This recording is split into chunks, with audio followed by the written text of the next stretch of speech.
Brandeis makes me happy because I feel like I'm at home here. I really feel like I belong. Since I first walked on campus my first day as a freshman, I really felt like this was a place where I could be myself and I was able to freely be me, and I was able to take classes I was interested in. I was able to make friends with people I wanted to be friends with. I could join clubs that interested me, and I never felt that there was some barrier or some glass ceiling.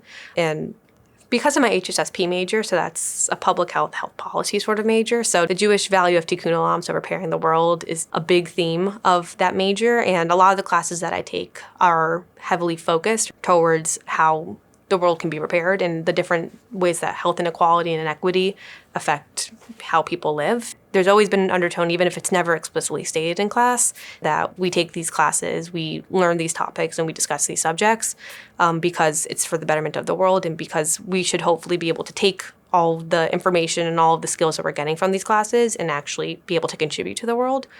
Because of that, I really feel like I've been able to really accomplish a lot at Brandeis and also take in so much more than I ever would have possibly imagined. And because of that, I'm really happy that I chose Brandeis.